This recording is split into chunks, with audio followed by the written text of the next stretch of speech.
Hi everyone, I'm Ashley, Head of Community with Uncovered, where we're combining data, technology, and collective impact to build the nation's largest database of unsolved cases of the murdered and missing powered by you.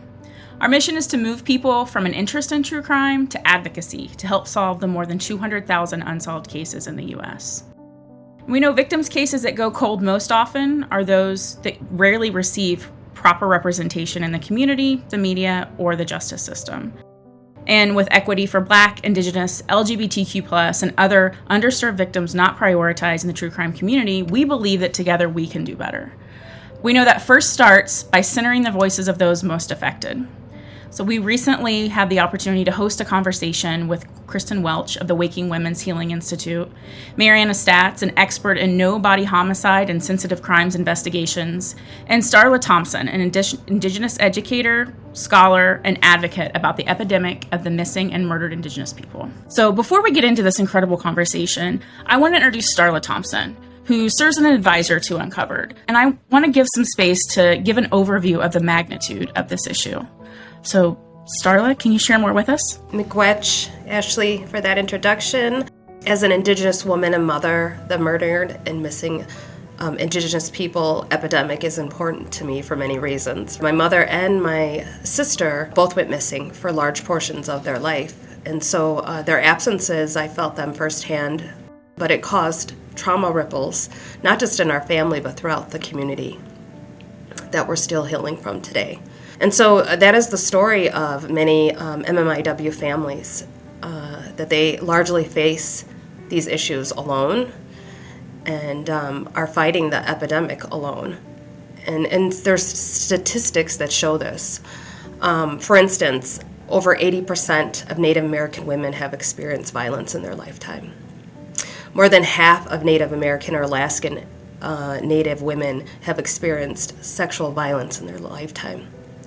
Native American women face 10 times murder rates than the national average in some places and communities. 96% of all sexual violence on reservations are committed by non-natives. So we're really seeing that tribal communities are breeding grounds for predators. To add to this, the National Crime Information Center in 2016 had recorded 5,712 missing and murdered Indigenous women cases, but only 116 of those cases were logged into the Department of Justice system. 95% of those cases were not covered by the media. So when we say a name like, for instance, Laci Peterson, we all know that name very well, right? And that case was sensationalized in national media and really the world. But many of you may have never heard the name Tess White, who was a Native American woman, pregnant woman from Wisconsin, who in 2016 was kidnapped, tortured, and killed. This is part of the problem.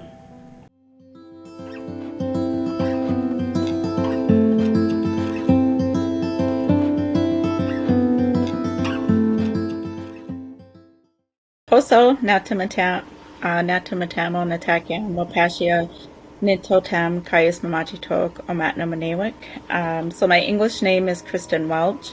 I'm the founder and executive director of Waking Women Healing Institute. We're a 501c3 nonprofit located in Gresham, Wisconsin, which is between two reservations, the Stockbridge-Munsee Reservation and our Menominee Indian Reservation. We're a survivor-led, Indigenous survivor-led nonprofit, and so that means we're survivors of sexual violence and families of MMIW, which we're going to be talking about in a little bit here.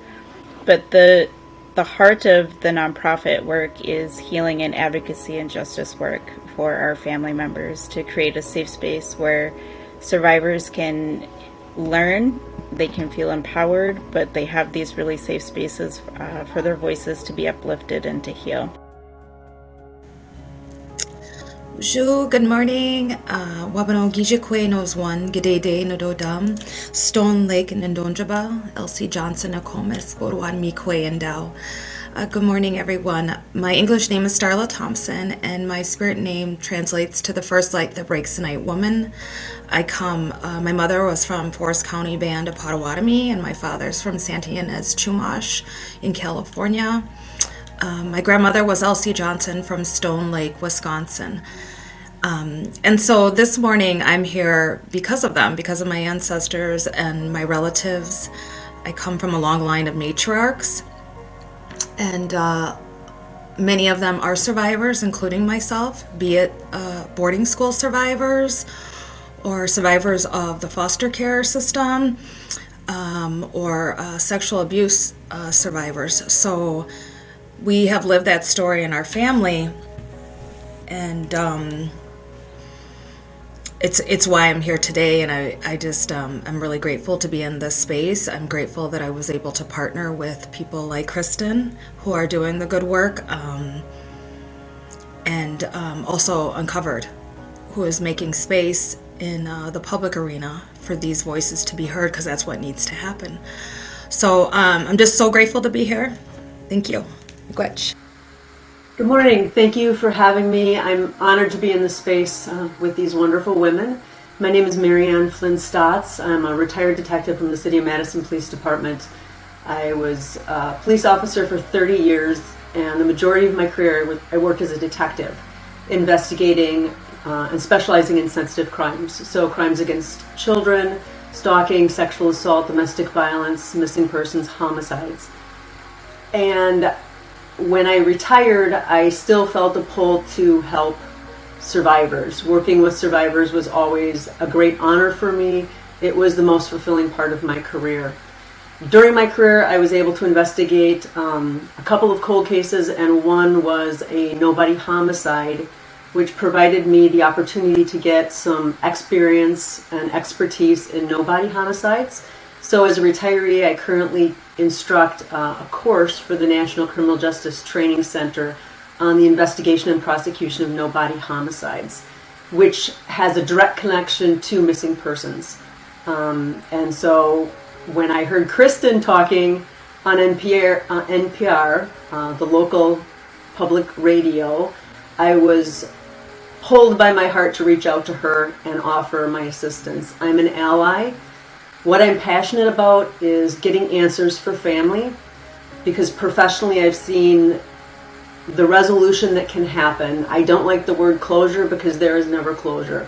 Once there has been violence, there is the wound that never heals, but you can resolve with answers and information. And so I'm passionate about helping families get information, get answers, and also building a bridge between those who investigate the cases and the families, so that the families have an understanding of why what's being done, but also helping to improve the law enforcement response. Missing persons continue to be a black hole. There's been some movement forward with it, but it truly is a black hole in the area of policing. So again, I'm honored to be with these two incredible women, and thank you for having me.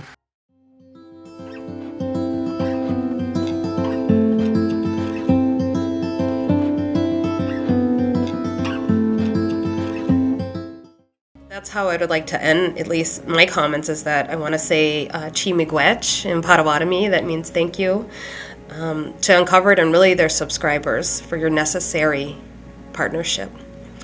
And Ashley, I think you could talk a little bit more about what will happen during the month of May. May 5th is the National Missing and Murdered Indigenous Women's Day.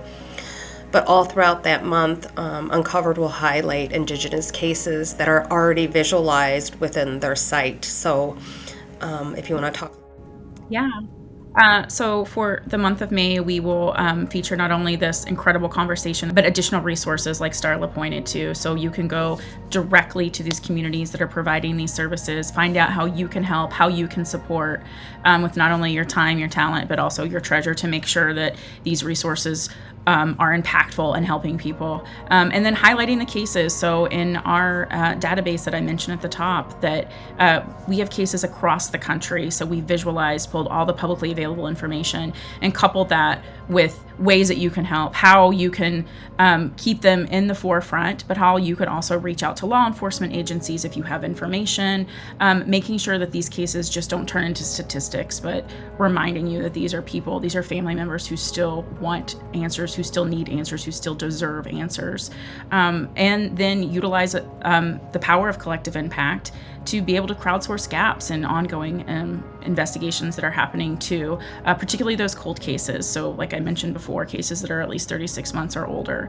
And if you are a loved one or a family member or an advocate and you want to have your case featured, there's an opportunity to do that too. You'll be able to submit directly, and we can work with you to make sure that we put all the resources that we have behind you.